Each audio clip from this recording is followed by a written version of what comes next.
E1 Winter Locks. The host of this program is an interesting guy. He collects rare birds and has a pet dolphin named Chachi. You're listening to The Rob Dibble Show. Joining us on the hotline is Sal Palantonio from ESPN, one of the best NFL analysts out there, and also a reporter covering the Eagles and everything else in the NFL. Sal, how are you, man? Happy New Year to you. Hey, Rob. Thanks for having me on the show. We're all doing good here. We're doing good. You know, second round of the playoffs. Absolutely. Home game. Get to sleep in my own bed, eat my wife's food. That's a good thing at this age. Absolutely. So take me through your watching video. Nobody watches more of it in tape than you about your Eagles. So take me through the Packers and watching that. Did they do everything that they wanted to do in shutting down the Packers offense? You know, they really did. They were able to get pressure without blitzing, and they only blitzed 13% of the time. So they got pressure with four. When you can get pressure with four, like they did, especially Nolan Smith Jr. off the edge, he was abusing that right tackle. When you get pressure with four, you can do so many things, and that's why they had 3 turnovers in the game, 3 interceptions, a total of 4 turnovers. You know, they were communicating well at all 3 levels.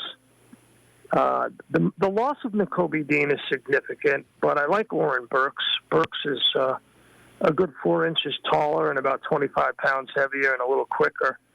And he's a hitter. He's the one that caused that first fumble on the opening kickoff. He's got 2 tackles for a loss, and he's got 2 forced fumbles. So he's a player.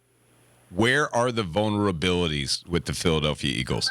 What side of the ball? Let's go offense. I think it's the passing game. I think that's pretty clear.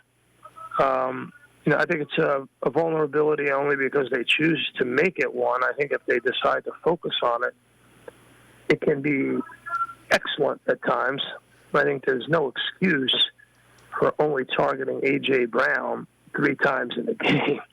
I mean, when you got a wide receiver like that, you just have to throw him the football over and over and over again. And, he's proven that he can come down with it in traffic. He's got strong hands. He's got a big body. He can maneuver around smaller safeties and corners. You know, you go back to that Baltimore game, Dibs, in Baltimore where they eviscerated the Ravens. You know, the Ravens were given a nice cushion to A.J. Brown, and Jalen Hurts hit him on those slant routes over and over again, and those cushions were available against the Packers. The Packers were afraid of giving up the big play, and Jalen Hurts did not look at A.J. Brown at all for large portions of the game. Do you know that Jalen Hurts went 90 minutes of TV time from 5:15 to 6:45 without completing a pass? I mean, we could have gone out, got a pizza, come back, and we would still be waiting for a completed pass. Yeah. What do you like on your pizza, by the way? I'm kind of pepperoni and maybe some bacon. I like meat. Oh, wow. Oh, yeah. Yeah. Okay, you're hardcore.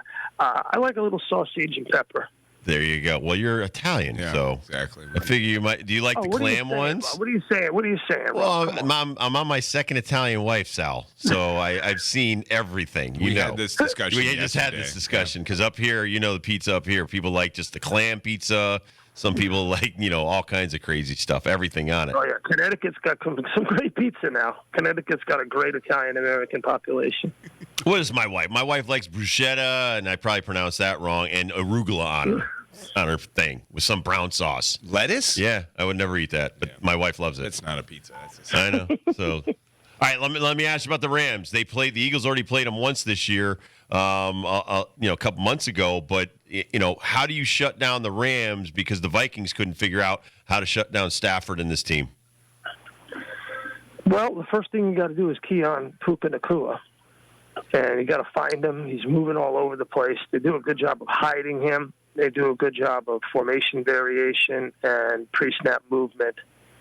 And that's the hallmark of the Sean McVay offense. You see him, and he moves within the tackle box, too. So he'll hide behind guards and tackles and then just explode to the second level, and it takes you a while to find him. So tough, so gifted. I mean, what a tremendous athlete. Great hands. always open, right? The guy's always open. So they're going to have to find a way to figure him out. I mean, the thing is you can't blitz Stafford because he's so good.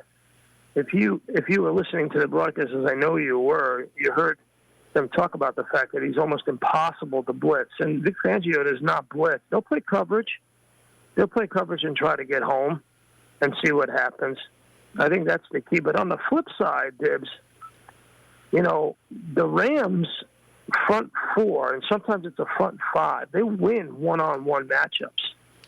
So they didn't blitz Sam Darnold very much in that game.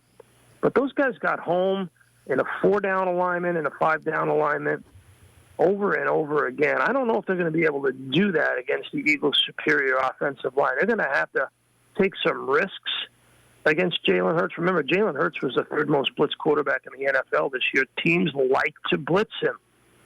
And that's what I anticipate the Rams try to do because the Eagles' offensive line is so darn good. And then there's the Barkley factor. The reason why the Eagles are favored by 6 points, which is a large number considering how the Rams played against the Vikings. I mean, it's ridiculous. It's a touchdown. The reason why it's 6 points, so Vegas loves the Eagles at home. They've always loved the Eagles at home this year. And the second thing is that Barkley in the fourth quarter gets that extra touchdown that creates that backdoor cover. He will explode. They wear out the defensive line. Their offensive line of the Eagles is so gifted and physically superior. They lean on the defensive line. About the fourth quarter, he'll break one, and he'll get a backdoor cover. I think that's the reason why the Eagles are favored by 6. What were your thoughts when he went down and didn't score that touchdown at the end of the game? I thought it was super smart, and it was selfless. I mean, that's just him. What a great leader this guy is. Man, oh, man. Ever been around him? He is just tremendous. He has transformed this football team. He really has. He's the leader of the team now. There's no question about it. There's no question. He stands at his locker. He answers every single question with a clear mind, a clear heart, looks you right in the eye, tells you what he thinks is going on with the team, and sets the tone both physically and mentally for the football team. Boy, the Giants really screwed that up, didn't they? Man, oh, man. Sure did. Yes, they did. Sure did.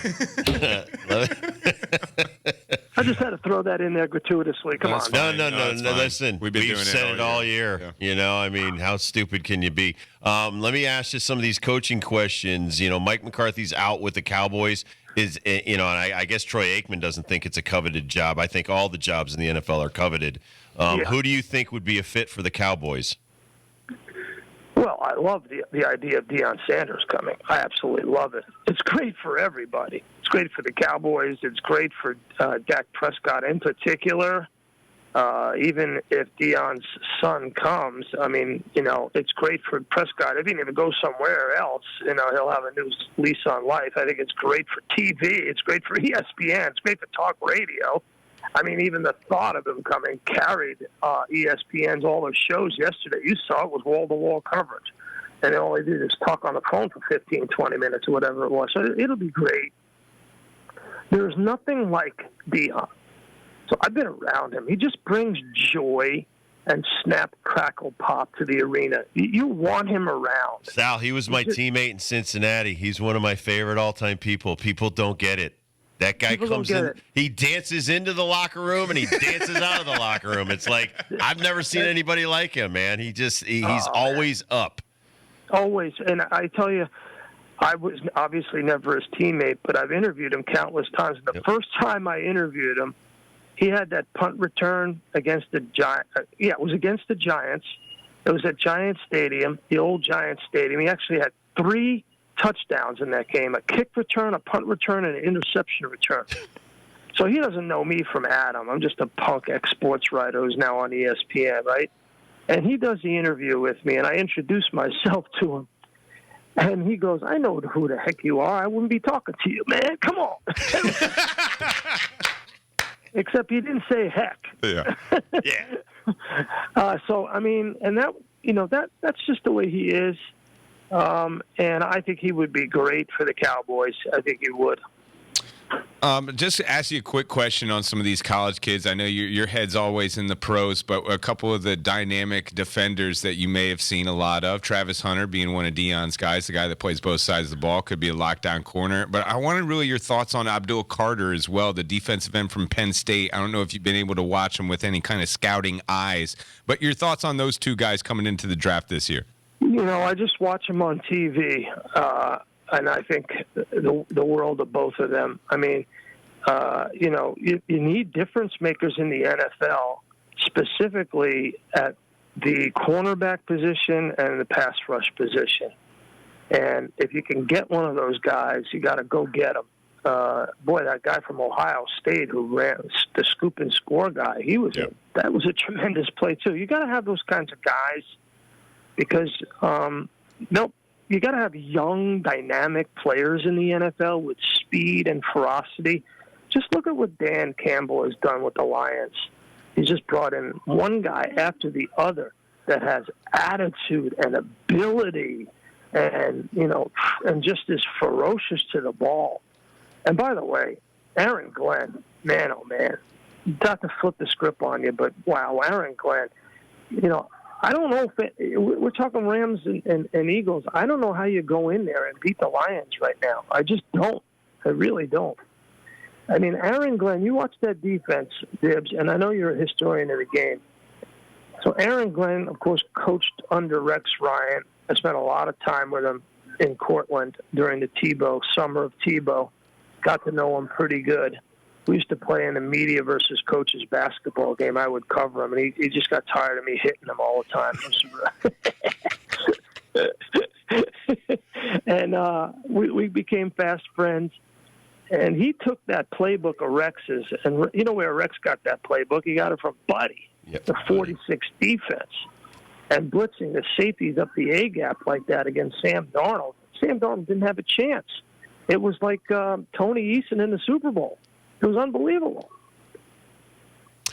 You are one of my favorite people, Sal. You know that. I love you, man. You make our show better every time you come on, man. So I know you're pressed for time. God bless you, man. Have a great rest of the postseason. Yeah, try a little sausage and the pepper and a little black olives. I'm telling you, it's money. I know. My wife's got me on the turkey sausage diet at my age, so it's still good, though. Turkey sausage. Thank you, Sal. Show. That's funny. There you go.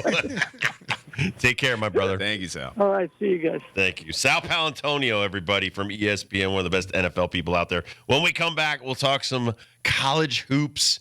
It's always nice when UConn plays. We got something to talk about. We'll be right back.